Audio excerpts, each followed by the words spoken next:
Welcome to another episode of Cycle Commuting, where survival is optional and patience is extinct. Today's ride includes a cab driver so generous he decides to make physical contact with my handlebars. Pedestrians also make an appearance, headphones in, phones out, stumbling through life like extras from a zombie film. And there's more. Strap in, it's chaos on two wheels. Up ahead, an oncoming car decides to test the laws of physics, squeezing past with less clearance than a budget airline seat. It's the classic gamble, surely the cyclist will move, because I'm not slowing down. Spoiler alert, yes, I did move, because being right doesn't mean much when you also roadkill. Oh look, here I am observing the H2 rule. And whilst I'm at it, here I am giving way to the oncoming vehicle. Not such a selfish cyclist after all. I've no issue yielding as I've space and there's time. It's a learner as well, no need adding to the pressure for them. There's always one though. Here's an oncoming driver demonstrating the lost art of the close pass, so close, in fact, that my handlebars got a handshake. You can see the camera shake as he passes. It's a bold move, shaving fractions of an inch off safety margins just to save a couple of seconds. Who needs personal space when you've got horsepower? Royal Mail, delivering letters, parcels, and near-death experiences right to your doorstep. Why bother keeping to your own side of the road when you can share mine instead? 2 feet away at best, but don't worry, it's all part of the express service. Signed, sealed, and very nearly flattened. So, we're sat at the level crossing, train goes by, barriers lift, and in the distance, sirens. A police car comes flying up, blues flashing, but the fun has already begun. The first car dives ahead, the second squeezes next to a bus, and suddenly our emergency services are reduced to a crawl. A bit of patience, and they'd both be further along, but who needs logic when you've got ego behind the wheel? Nothing like delaying the police to make sure you arrive later yourself.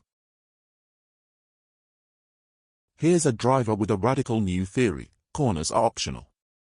Why bother steering properly when you can just carve diagonally across and hope the cyclist doesn't mind? The result? I get an unscheduled adrenaline boost, and they get to save roughly the time it takes to blink. Progress.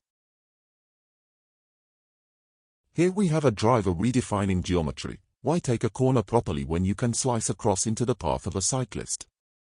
It's efficient, but only if you value time over the existence of other people. Pedestrians, you are not invisible. Cyclists see you. Cyclists hear you. Cyclists are forced to dodge you. The only person who doesn't notice you is you.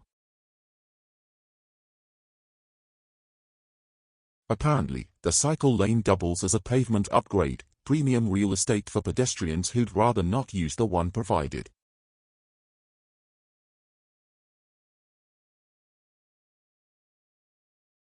This crossing style is called Russian roulette.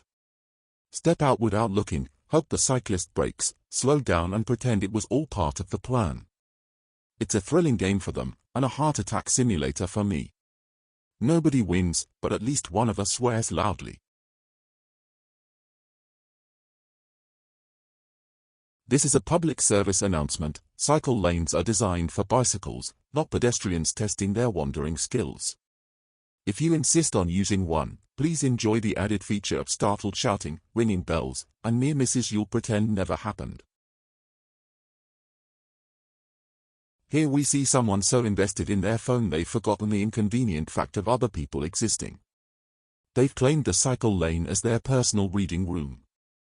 My bell rings, my voice shouts, and nothing penetrates, except, almost, my handlebars.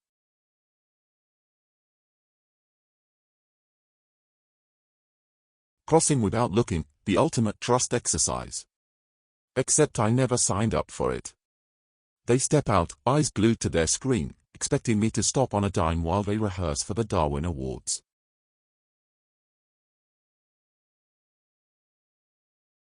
Introducing the latest safety hazard, the fully disconnected pedestrian.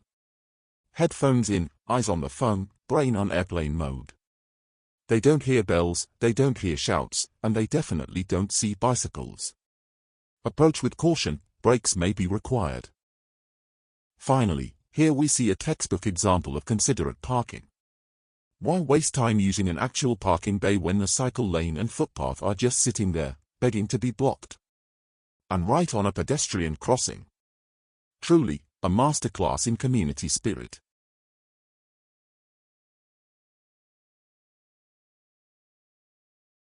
And that concludes today's guided tour through the wonders of cycle commuting in the city of Lincoln. We had a local cab driver who thought that handlebars were just another contact point, as well as pedestrians proving that noise-cancelling headphones and glowing phone screens are the perfect recipe for urban survival, and, for good measure, a healthy sprinkle of impatience, corner cutters shaving seconds like it's a sport. The highlight, of course, was watching someone actually block a police car with lights and sirens on. Bold strategy. Who needs self-preservation when you can obstruct an emergency vehicle? So what have we learned? That lanes are optional, signals are decorative, and patience is an endangered species. I've made it through in one piece this time, but tomorrow, well, that's anyone's guess. Thanks for watching. Same chaos, new near misses, and some of the closest passes and worst driving you've ever seen, coming soon.